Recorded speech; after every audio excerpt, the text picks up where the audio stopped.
Bienvenue à tous pour ce deuxième cours sur les fondements de la prophétie.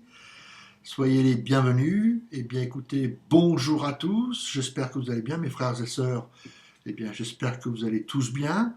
Je tenais particulièrement à vous remercier parce que certains m'ont envoyé des messages d'encouragement suite à la première vidéo. Ça me fait plaisir. Je vois que ça vous intéresse, donc on va continuer avec le deuxième cours aujourd'hui. En tout cas, merci à vous tous pour votre soutien, merci pour vos prières. C'est une joie pour moi de vous retrouver. Donc, sans plus attendre, eh bien, nous allons voir ensemble le deuxième cours d'aujourd'hui. Un deuxième cours qui est très important, justement. Nous avons vu dans ce premier cours, nous avons survoler un peu ce qu'était la prophétie, de quoi elle était composée, qu'est-ce qui faisait des dons spirituels. Nous avons vu cela sur le premier cours et donc, sans plus attendre, nous allons dès à présent voir ce deuxième cours. Donc, en titre, vous pouvez écrire mythe et confusion autour de la prophétie. C'est notre cours numéro 2 d'aujourd'hui, mythe et confusion autour de la prophétie. Alors évidemment, nous trouvons aujourd'hui différents problèmes, n'est-ce pas, qui empêchent les gens d'exercer un ministère prophétique. Et cela, ça commence par l'ignorance et l'indifférence. Voilà, c'est la première chose qu'il faut comprendre. Aujourd'hui, s'il y a des gens qui ont des problèmes, des gens qui sont empêchés d'exercer un ministère prophétique, cela commence par l'ignorance et l'indifférence. Malheureusement, certains enseignements et les concepts qui circulent au sujet de la prophétie et des dons spirituels, sont pires que l'ignorance. Ces idées erronées qui circulent, empêchent beaucoup de personnes de recevoir la formation nécessaire au ministère. Alors, il est vrai que nous avons tous notre petite théologie personnelle sur les dons spirituels, n'est-ce pas? Bien qu'il nous soit certainement difficile de l'exprimer clairement. C'est ainsi que, malheureusement, notre théologie a été influencée par des erreurs, des mythes, par la sagesse humaine, ou bien qui a été influencée par l'idéalisme plus que par les Écritures. Alors, ces théories qui ont été établies par l'homme, malheureusement, a constitué une pierre d'achoppement et ont empêché des personnes à exercer les dons spirituels que Dieu a préparés pour nous. Alors, dans un premier temps, nous allons examiner ensemble, et je crois que cela est indispensable, nous allons examiner au travers de la parole de Dieu, si nous voulons nous débarrasser de cette pierre d'achoppement. La Bible est la parole prophétique que nous devons tenir compte comme la plus sûre. Dans un premier temps, nous allons ouvrir la Bible dans la deuxième épître de Pierre, au chapitre 1, verset 19, donc 2 Pierre, chapitre 1 et au verset 19, et nous y lisons ceci.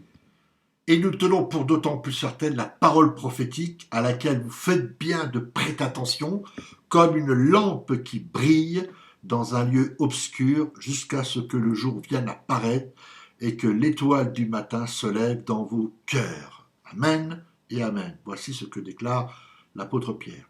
Donc retenez ceci, c'est très important, la Bible est la seule qui donne le vrai fondement théologique dans tous les domaines. Amen et amen. Donc il faut savoir que les mythes et les erreurs qui concernent la prophétie et les dons spirituels, eh bien, ce sont des choses qui ont été inventées par des responsables d'église. Ils étaient inquiets par rapport aux réactions maladroites dues à l'immaturité spirituelle, n'est-ce pas, de certaines personnes. Alors, nous ne sommes pas là pour condamner, nous ne condamnons pas les faits, n'est-ce pas? Ils ont été enseignés pour de nobles causes, et certainement pour corriger de manière spécifique, n'est-ce pas, des situations spécifiques. Malheureusement, ils ont atteint leur but. Et leur conséquence, à long terme, eh bien, a été d'empêcher les chrétiens de recevoir et d'exercer les dons que Dieu destinait à son Église. Donc, ensemble, dans ce cours numéro 2, eh bien, nous allons voir 5 principaux enseignements erronés qui concernent les dons et comparer ces concepts à des exemples bibliques. Alors, bien que les vérités présentées soient bibliques et équilibrées, elles peuvent au premier abord paraître extrêmes. Le problème est que nous avons dans notre idéalisme permis à notre raisonnement humain, plutôt que la sagesse de Dieu, de définir l'essentiel de notre christianisme. C'est ça le problème. C'est pour cela qu'il en résulte de grandes difficultés à reconnaître les voies de Dieu. Donc, premier mythe ou premier enseignement, alors ça c'est quelque chose que j'ai été témoin, que j'ai entendu dire souvent par certains, que nous n'avons pas besoin des dons de l'esprit, mais ce qu'il nous faut, ce sont les fruits de l'esprit. Voilà, donc ça c'est le premier mythe, premier enseignement erroné. Les gens, certains vous disent que nous n'avons pas besoin des dons de l'esprit, ce que nous avons besoin, ce sont les fruits de l'esprit. Alors, bien qu'il semble à première vue un enseignement équilibré, eh bien, il n'en reste pas moins que ce concept est bibliquement erroné. C'est quelque chose qui a été généralement apporté pour corriger ceux qui semblaient rechercher évidemment la puissance spirituelle plutôt qu'un caractère droit.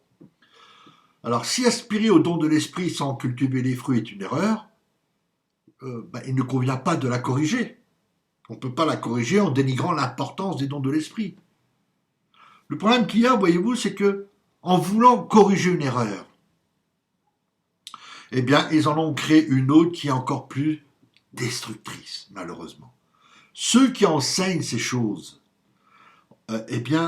dissimulent en fait une forme d'orgueil subtil.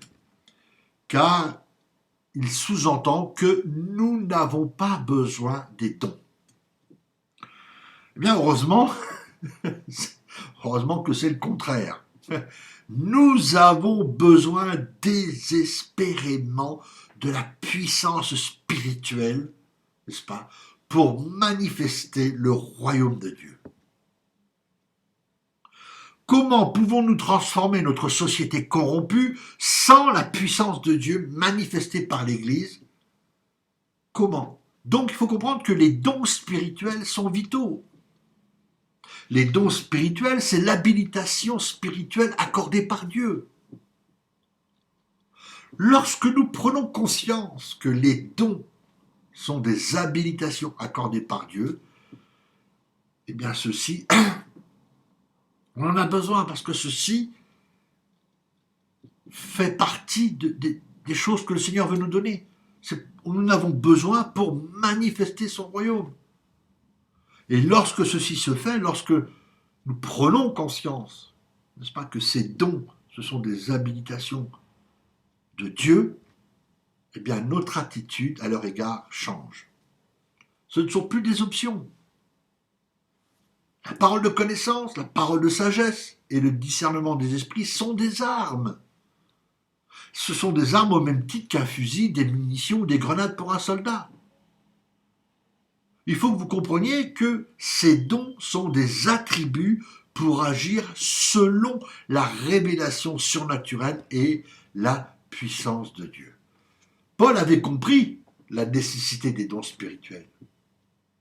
Ils sont une clé pour expliquer l'importance des fruits de son ministère. Voyez-vous, lorsqu'il s'appuyait sur ses capacités, eh bien les fruits étaient rares, mais quand il dépendait de Dieu et qu'il mettait en œuvre les dons spirituels, eh bien son ministère était puissant et les fruits nombreux. Nous allons prendre dans un autre texte biblique, dans 1 Corinthiens, au chapitre 2, à partir du verset 1 jusqu'au verset 5, donc 1 Corinthiens 2, à partir du verset 1 jusqu'au verset 5, voici ce qui est écrit. Pour moi, frères, lorsque je suis allé chez vous, ce n'est pas avec une supériorité de langage ou de sagesse que je suis allé vous annoncer le témoignage de Dieu, car je n'ai pas eu la pensée de n'avoir parmi vous autre chose que Jésus-Christ, et Jésus-Christ crucifié. Moi-même, j'étais auprès de vous dans un état de faiblesse, de crainte et de grand tremblement, et ma parole et ma prédication ne reposaient pas sur les discours persuasifs de la sagesse, mais sur quoi? Sur une démonstration d'esprit et de puissance. Vous voyez bien, il dit bien, sur une démonstration d'esprit et de puissance, afin que votre foi fût fondée non sur la sagesse des hommes, mais sur la puissance de Dieu. Amen. Amen. Donc, vous pouvez constater que Paul a témoigné de Christ par une démonstration d'esprit et de puissance, et non pas par la sagesse humaine. Il l'a compris. Suite à son échec à Athènes, où il avait obtenu de piètres résultats, il s'était appuyé sur sa propre intelligence et sur ses capacités de raisonnement. C'était ainsi que lorsqu'il part pour Corinthe, eh bien Paul a décidé de ne plus répéter la même erreur. Donc il choisit donc d'annoncer simplement l'évangile et de démontrer la puissance surnaturelle du Saint-Esprit au travers des dons spirituels.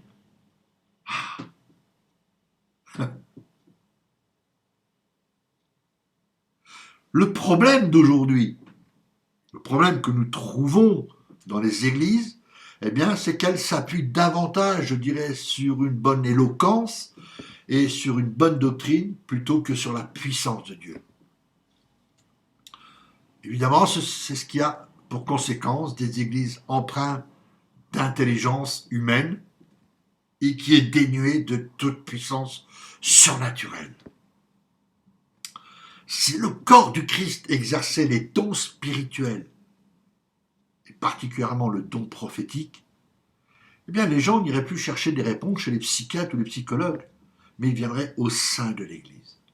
Donc ça, c'était le premier mythe. Nous allons voir ensemble maintenant le deuxième mythe ou le deuxième enseignement erroné. Donc certains disent qu'il ne faut pas rechercher les dons, mais celui qui les donne. Donc ça aussi, je l'ai souvent entendu. Non, c'est pas besoin de rechercher les dons, il faut rechercher Dieu d'abord. Alors, évidemment, en rapport avec le premier enseignement, le premier mythe, il y a cette idée que nous ne devons pas chercher les dons spirituels, mais nous devons rechercher plutôt Dieu. Alors, évidemment, cela peut être un titre pour un sermon, mais cela reste néanmoins erroné du point de vue biblique. Nous devons aspirer à rechercher Dieu, mais de la même manière, nous devons aspirer aux dons spirituels. Je vous ai dit dans le premier cours que les dons spirituels sont des habilitations divines, n'est-ce pas, pour manifester la puissance surnaturelle de Dieu comme témoignage de l'Évangile.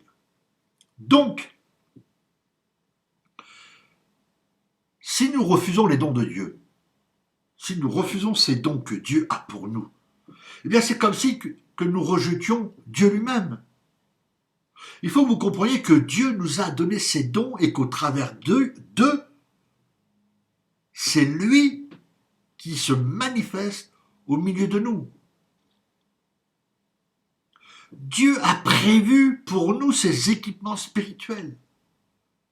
Il les a prévus pour nous afin que nous recevions et que nous démontrions sa puissance surnaturelle par des guérisons, des miracles, des prophéties, etc.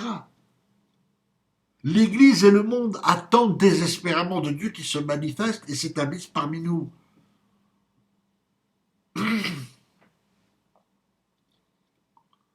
Alors, nous allons voir dans 1 Corinthiens, chapitre 1, on était au chapitre 1, on va continuer, on va aller au verset 7. Paul constate qu'à l'église de Corinthe, n'est-ce pas, les chrétiens ne manquent d'aucun don spirituel. On peut le lire, c'est ce qui est dit dans 1 Corinthiens au chapitre 1, verset 7. Le témoignage de Christ ayant été solidement établi parmi vous, de sorte qu'il ne vous manque aucun don. Mais vous, dans l'attente où vous êtes de la manifestation de notre Seigneur Jésus-Christ. Et puis, allons au chapitre 12.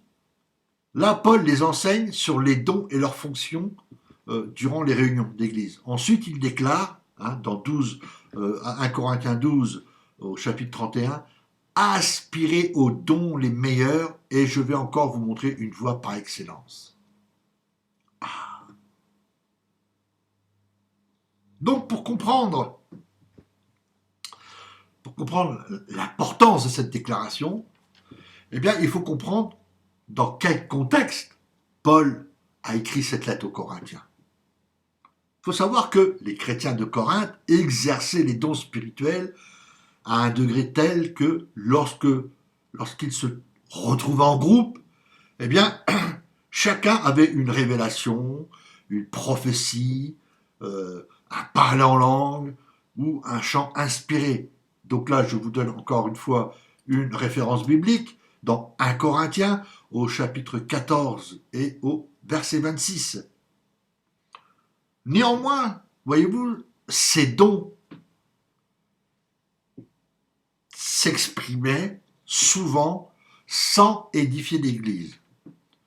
Plusieurs personnes prophétisaient en même temps, le parler en langue n'était pas interprété, donc voyez-vous, les dons spirituels étaient opérationnels, n'est-ce pas, mais s'exerçaient avec peu de sagesse et d'ordre. C'est ainsi que Paul va apporter un équilibre, n'est-ce pas, en leur communiquant des instructions sur la manière d'administrer les dons durant les réunions. Si vous le remarquez, Paul n'a jamais reproché de rechercher les dons spirituels ou trop se concentrer sur eux. Non, au contraire, il les stimule, il dit aspirez aux dons les meilleurs. Alors qu'à Corinthe, les chrétiens les exerçaient déjà de manière courante, donc il va les stimuler, il va les encourager, il leur dit non, aspirez aux dons les meilleurs. Donc pourquoi nous ne devons pas rechercher les dons les meilleurs? Pourquoi devons-nous simplement rester là, attendre, et puis c'est tout? Non. C'est pour ça que Paul va après implore les Corinthiens aussi de rechercher l'amour et un zèle ardent pour les dons spirituels. Et particulièrement celui de prophétie. 1 Corinthiens chapitre 14 verset 1, il dit « Recherchez la charité, inspirez aux dons spirituels, mais surtout celui de prophétie. » Amen.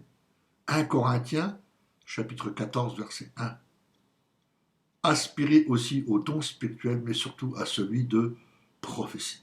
Donc notre aspiration à rechercher l'amour doit s'accompagner d'un zèle ardent pour ces équipements spirituels.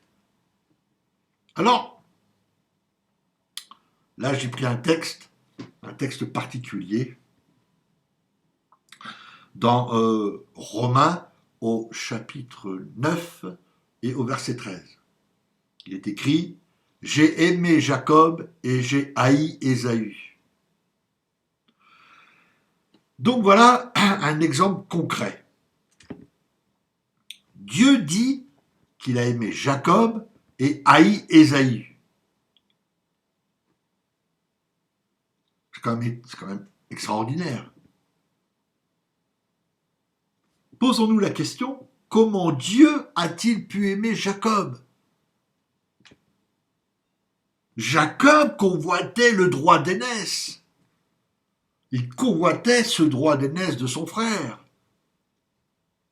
Il faut savoir que le droit d'aînesse biblique, eh bien, était le symbole de l'autorité et de la bénédiction spirituelle. Voyez-vous, Jacob a tellement désiré cette bénédiction et cette autorité qu'il n'a pas hésité à tromper sa famille pour l'obtenir. Alors, la question est de savoir comment Dieu peut-il aimer quelqu'un qui était si aveugle par sa propre convoitise de la bénédiction spirituelle et de l'autorité, au point qu'il n'a pas hésité à tromper son père.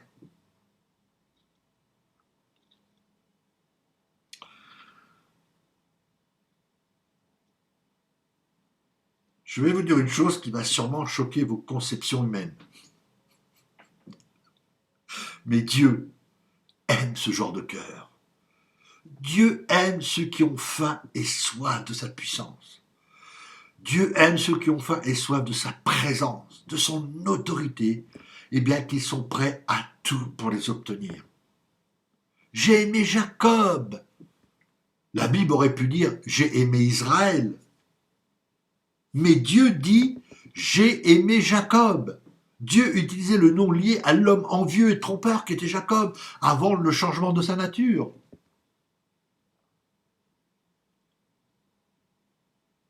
Alors, il est vrai que nous pouvons juger d'extrémistes et de déséquilibrer ceux qui ont faim de la puissance et de l'autorité de Dieu. Mais lui, Dieu, il me semble qu'il prend plus de plaisir en eux plutôt qu'en ceux qui semblent, je dirais, humainement équilibrés, mais qui, comme Ésaü, sont satisfaits de leur état spirituel. Vous remarquerez que la Bible ne se contente pas de dire que Dieu a aimé Jacob, elle ajoute qu'il a haï Ésaü.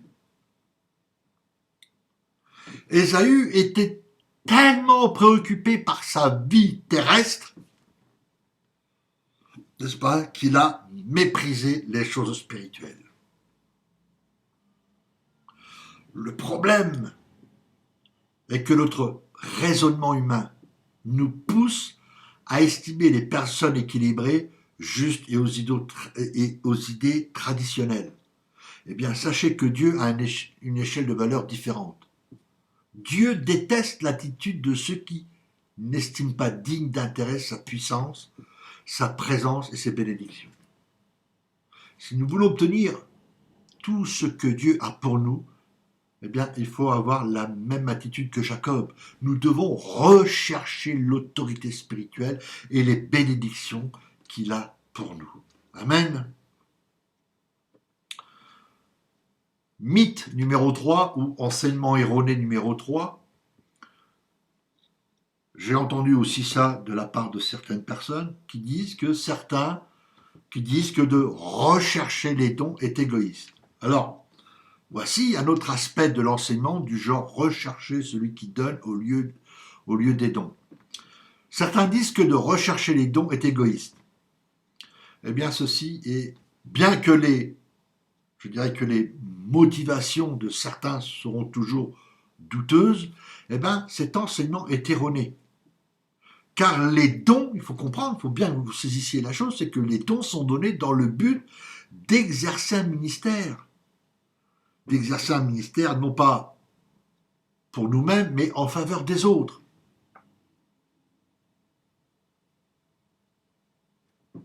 Les dons sont donnés pour manifester, pour s'exercer dans un ministère au service des autres. Et servir son prochain n'est pas égoïste. Servir son prochain, c'est l'essence même de tout ministère. Certains désirent exercer un ministère avec des motivations troubles. Il y en a. Mais nous ne devons pas réagir aux mauvaises motivations de quelque individu en enseignant que le désir de rechercher les dons cache en fait un besoin d'être reconnu. Alors n'oublions pas et reconsidérons comment Paul réagit face à ceux qui exercent leur ministère avec des motivations douteuses. Aujourd'hui, nous avons des personnes qui exercent un ministère prophétique pour des motivations douteuses, nous les connaissons, c'est pour l'argent, c'est pour la reconnaissance, c'est pour qu'ils soient adulés, qu'ils soient glorifiés. Donc voilà, ils existent, elles sont là, nous savons qui ils sont, donc voilà.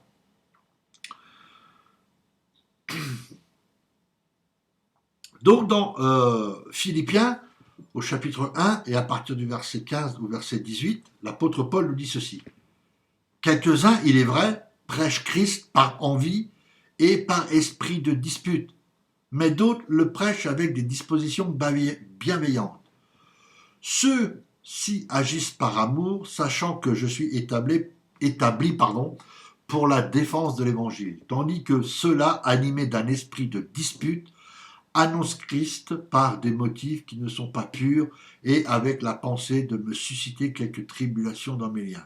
Qu'importe, de toute manière, que ce soit pour l'apparence, que ce soit sincèrement, Christ n'est pas moi annoncé, je m'en réjouis et je m'en réjouirai encore. Voyez-vous, ici Paul ne réagit pas face à certaines personnes qui sont motivées par la jalousie, l'envie, l'ambition personnelle. Au contraire, Paul se réjouit de voir que l'évangile est prêché. Alors nous devons nous-mêmes avoir ce même sentiment et de nous réjouir quand nous voyons des personnes poursuivre Dieu, poursuivre son onction, car la majorité de l'Église, reflète malheureusement la nature de l'Église de Laodicée. C'est-à-dire que l'Église d'aujourd'hui est focalisée sur les choses temporaires et autosatisfaisantes. Comprenez bien que Paul n'a jamais découragé les Corinthiens à rechercher les dons spirituels. Non, il a plutôt encouragé, supplié de rechercher avec un zèle ardent. C'est ainsi qu'il leur a exposé la juste motivation pour l'exercice des dons et la manière de fonctionner durant les réunions. Il n'a jamais découragé quiconque d'aspirer aux dons spirituels. Alors si Paul ne l'a pas fait, nous ne devrions pas le faire non plus. Amen. Enseignement numéro 4, ou mythe numéro 4, ou enseignement erroné. Certains disent que de demander les dons spirituels ouvre une porte à la tromperie démoniaque. Alors là, il y a eu certains qui ont lancé l'idée, n'est-ce pas, que de demander au Seigneur de nous donner un rêve, une vision ou une parole, nous pouvions recevoir à la place des révélations ou des visions démoniaques. Pardon, ça me fait sourire parce que ça aussi je l'ai entendu. Voyez-vous, ce genre d'argument a bloqué une multitude de personnes vis-à-vis des dons et ont finalement accepté pendant des années. Ça a été accepté pendant des années dans certaines églises. Ça me fait sourire parce que ça aussi je l'ai entendu. Alors il faut savoir que Seigneur, il faut savoir qu'il n'y a aucun fondement biblique. Alors non seulement il n'y a aucun fondement biblique, mais en plus, cet enseignement est en contradiction directe avec ce que Jésus a enseigné dans les évangiles. Alors, nous allons prendre encore un texte biblique.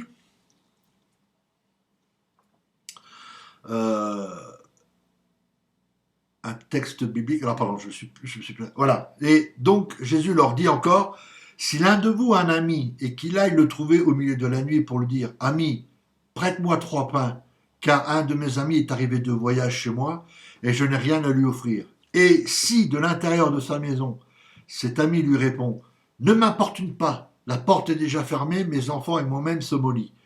Je ne puis me lever pour te donner des pains. Je vous le dis, même s'il ne se levait pas pour lui donner, parce que c'est son ami, il se lèverait à cause de son importunité et lui donnerait tout ce dont il a besoin.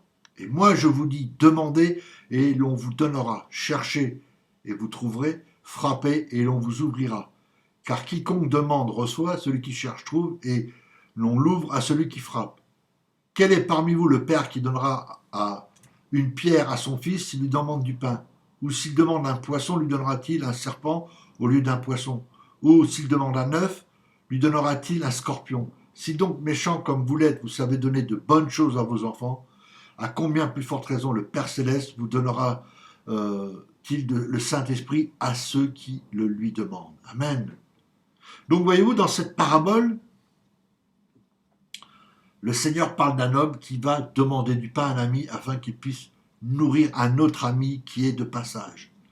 Et le premier lui donnera du pain, non pas parce qu'il est son ami, mais parce que celui-ci insiste et l'importune. Voyez-vous, Jésus nous explique que cet ami va finir par lui donner du pain dont il a besoin pour son ami de passage. Il en est de même pour nous. Jésus parle aussi de nous lorsque nous réclamons une parole prophétique pour ceux qui en ont besoin. Lorsque nous demandons au Seigneur des dons spirituels, il nous les donnera. Combien de fois avons-nous rencontré sur notre chemin des personnes qui ont désespérément besoin d'entendre la voix de Dieu? Et à ce moment-là, nous réalisons que nous n'avons rien à leur donner. Parce que notre sagesse humaine est incapable de répondre à leurs besoins.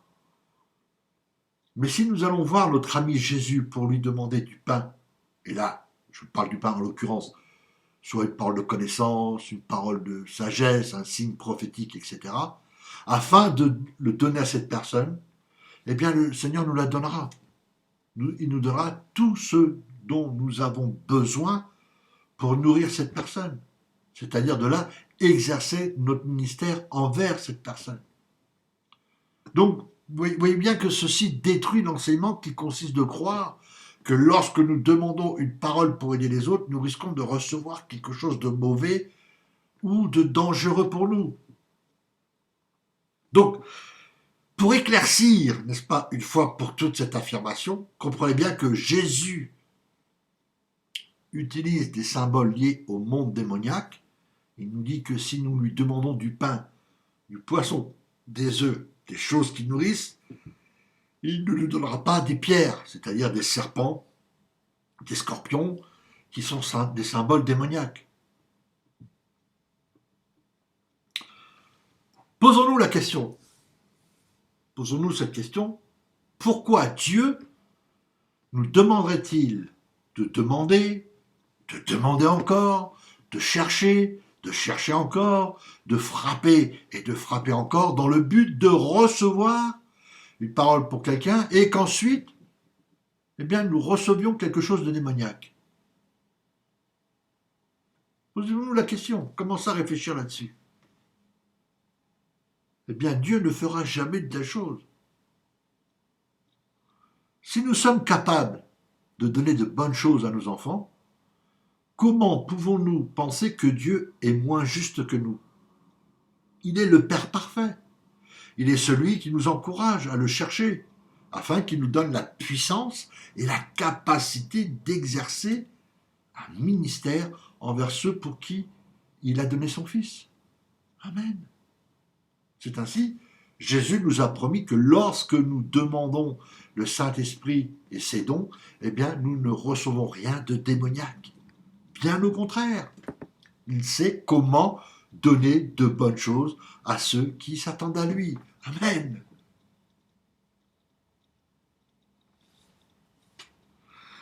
Alléluia. Maintenant, nous arrivons au dernier enseignement erroné, ou le dernier mythe, le 5e mythe. Alors là, il y a certaines personnes qui disent que seules quelques personnes sont appelées de manière spécifique à prophétiser.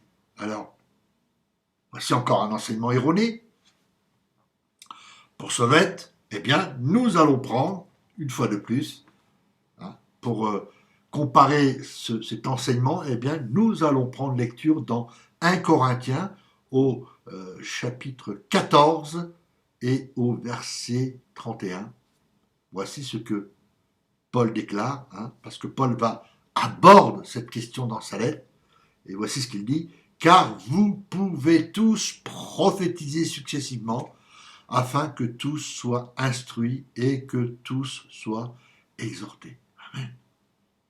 Paul, dans 1 Corinthiens 14, chapitre 14, verset 31, eh bien Paul aborde cette question dans sa lettre en disant « Car vous pouvez tous prophétiser. » Vous, alors, répétez, vous pouvez tous prophétiser successivement. Nous pouvons tous prophétiser successivement, afin que tous soient instruits et que tous soient exhortés.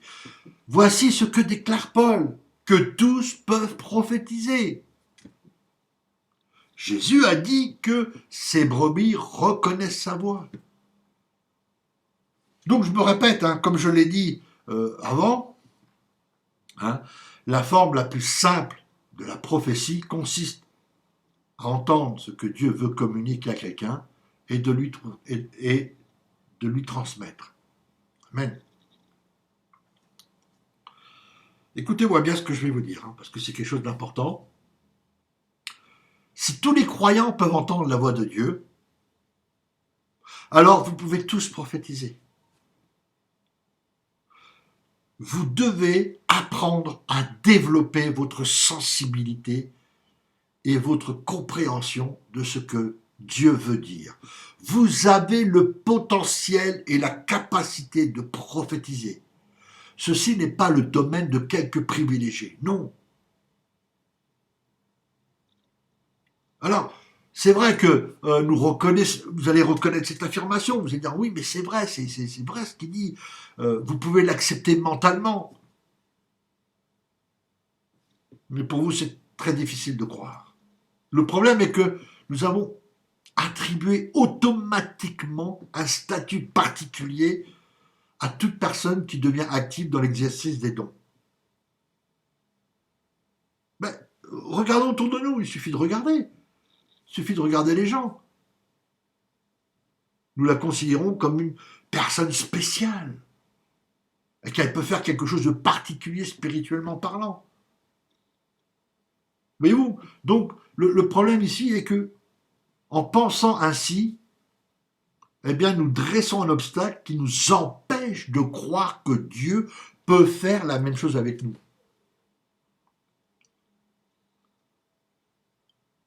On est arrivé à penser, généralement, eh bien, nous sommes là en train de penser que nous ne pouvons pas faire partie de cette catégorie, cette fameuse catégorie particulière. Eh bien, non, je suis désolé. Rappelez-vous, Dieu choisit réellement quelqu'un qui est spécial ou particulièrement doué. D'ailleurs, Paul affirme le contraire lorsqu'il parle de ceux qui sont appelés par Dieu. Eh oui, donc là, on a encore une référence biblique. Toujours dans 1 Corinthiens, on retourne au chapitre 1 et commencer à partir du verset 26 au verset 31. Dieu choisit réellement quelqu'un de sage, quelqu'un de spécial ou particulièrement doué. Paul affirme le contraire, il le dit. Considérez, frères, que parmi vous qui avez été appelés, il n'y a ni beaucoup de sages selon la chair, ni beaucoup de puissants, ni beaucoup de nobles. Mais Dieu a choisi les choses folles du monde pour confondre les sages. Dieu a choisi les choses faibles du monde pour confondre les fortes. Et Dieu a choisi les choses viles du monde et celles qu'on méprise, celles qui ne sont point, pour réduire à néant celles qui sont, afin que nulle chair ne se glorifie devant Dieu. Or, c'est par lui que vous êtes en Jésus-Christ, lequel de par Dieu a été fait pour nous sagesse, justice et sanctification et rédemption, afin, comme il est écrit, que celui qui se glorifie dans le Seigneur. Amen. Vous savez, celui qui prophétise couramment a simplement reçu ce don de Dieu et l'a développé en l'exerçant. Donc le fait que nous soyons si rapides à rendre les capacités inhérentes à la personne montre à quel point nous plaçons notre confiance dans la chair plutôt qu'en Dieu. Se confier dans la chair, c'est se confier dans les capacités humaines. Se confier dans la chair, c'est se confier dans notre propre chair ou celle des autres. C'est ça le problème. Alors que nous devrions grandement être encouragés lorsqu'une personne progresse dans l'exercice du don. Et là, je parle du don prophétique, en sachant qu'elle n'a rien de spécial en elle, mais que ce don vient de Dieu. Donc si nous arrivons à saisir cette pensée, alors nous pourrons croire que Dieu va également nous utiliser. Dieu peut vous utiliser. Ce n'est pas réservé à une élite, ce n'est pas réservé à quelqu'un de surdoué. Non. Vous savez, ce qui est le problème, c'est que nous avons une méconnaissance des voies de Dieu. Et bien sûr, il y a le refus du droit à l'erreur. Eh bien, ce sont des principales motivations qui sous-tendent la plupart de ces enseignements. Parce que nous n'avons pas compris combien les choses spirituelles sont vraiment fondamentales. Et l'Église est passée à côté de nombreuses bénédictions que Dieu a pour elle. Donc, il y a un danger inhérent à nos tentatives de rendre notre marche avec Dieu, je dirais, plus sécurisante qu'il ne l'a fait. Voyez-vous, en nous concentrant sur les attitudes extrémistes et les erreurs d'une petite minorité afin de mettre les autres en sécurité, eh bien, qu'est-ce qui s'est produit? Eh bien, nous avons donné des enseignements qui ont poussé certains à devenir excentriques ou en marge de l'Église. Et à force d'abreuver les personnes, les abreuver de mise en garde contre les dangers de l'extrémisme, eh bien ces personnes-là ont adopté une conduite extrême, extrêmement prudente et paralysée par la crainte. Malheureusement, cette attitude qu'ils ont aujourd'hui est exactement le contraire de la foi. Foi indispensable que nous avons besoin pour marcher avec Dieu. Alors il faut dès à présent prendre conscience que nous commettrons toujours des erreurs. Ça, il faut les accepter. Accepter qu'on fasse des erreurs, il faut accepter. Les plus grands responsables de l'Église primitive ont commis des erreurs. Même les disciples de Jésus. Il faut que vous compreniez ceci. Tant que Dieu utilisera des hommes déchus, nous serons témoins d'erreurs et de fautes. Maintenant, si nous perdons cela de vue, et si nous devenons réactionnaires dans nos enseignements, alors nous allons commettre la pire des erreurs en posant des pierres d'achoppement qui feront obstacle aux richesses de Dieu.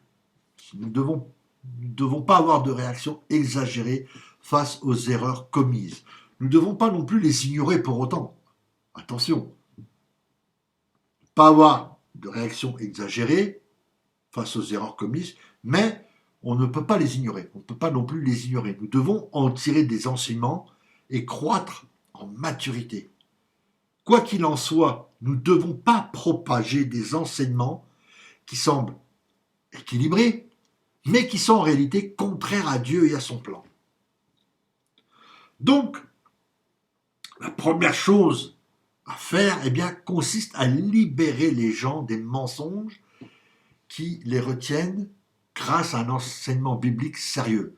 C'est de leur communiquer des paramètres bibliques à l'intérieur desquels ils peuvent exercer leur ministère et créant ainsi une atmosphère de sécurité à la fois pour eux-mêmes et pour ceux qui reçoivent leur ministère.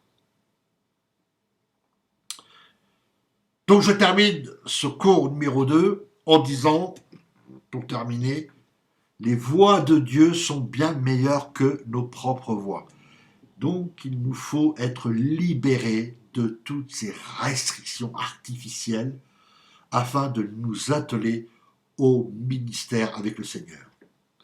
Une fois libérés des mensonges qui nous retiennent, eh bien nous pourrons recevoir son enseignement et d'être utilisé par lui en temps voulu et au fur et à mesure que sa nature et sa puissance se révéleront à nous.